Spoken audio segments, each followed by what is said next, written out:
Le secteur des services à la personne est en pleine mutation. On en parle avec vous, Guillaume Richard, bonjour. Bonjour. Vous êtes secrétaire national de la FEDESAP. Le secteur voudrait se transformer en filière et pour cela, la formation, c'est quelque chose de très important. Oui, absolument. La formation, elle est absolument indispensable parce qu'aujourd'hui, on est dans un secteur dans lequel il y a différents types d'acteurs.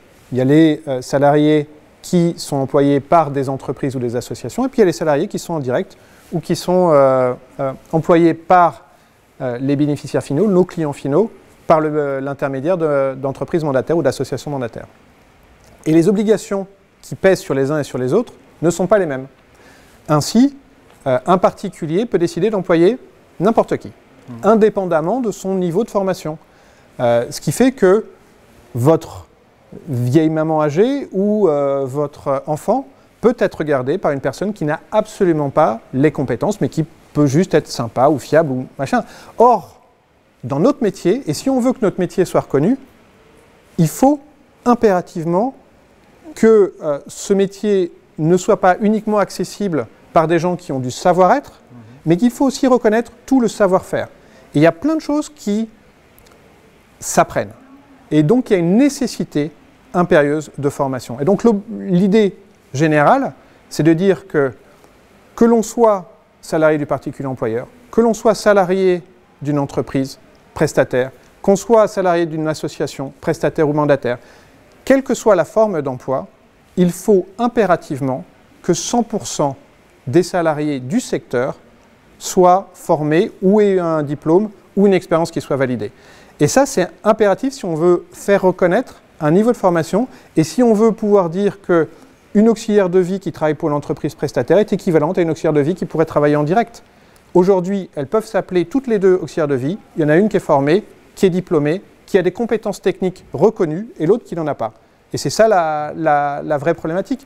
Et pour faire une analogie, vos cheveux sont protégés. Vos cheveux sont protégés parce que aujourd'hui, mais oui, parce qu'aujourd'hui, quelqu'un qui veut vous couper les cheveux, il est obligatoirement diplômé. Oui.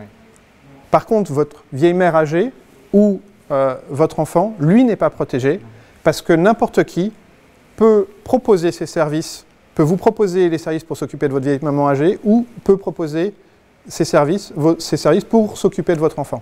Et donc, vous n'avez aucune protection. Aucune protection. On peut très bien imaginer que Marc Dutroux, demain, s'occupe de vos enfants ou que Guy Georges, le tueur des vieilles dames de l'Est parisien, vienne s'occuper de votre maman âgée. Parce que vous ne serez pas protégé, parce que personne ne vous aura dit que cette personne n'a ni les compétences, ni le casier judiciaire qui va bien, ni le savoir-être, ni les compétences, ni le savoir-faire. Et finalement, cette formation, c'est bénéfique et pour le client et pour l'employé? Exactement. C'est à la fois protéger le client en ayant la garantie que la personne qui intervient a toutes les compétences nécessaires pour intervenir, et puis protéger et garantir à nos salariés que leur métier est reconnu. Parce que si n'importe qui peut faire votre métier, c'est que ce n'est pas un métier. Si n'importe qui peut proposer ses services pour faire auxiliaire de vie, si n'importe qui peut se dire ben moi je suis une garde d'enfants et je peux aller garder les tout petits enfants, c'est que ce n'est pas un métier. Pour que ça soit un métier, pour que ça soit une vraie profession, pour qu'il y ait une filière, il faut qu'il y ait une reconnaissance des compétences. Et cette reconnaissance des compétences, elle passe par de la formation et par une reconnaissance qui soit équivalente, quelle que soit la relation contractuelle que vous pouvez avoir avec le client final. On a bien compris cette importance de la formation. Merci beaucoup, Guillaume Richard. Je vous en prie.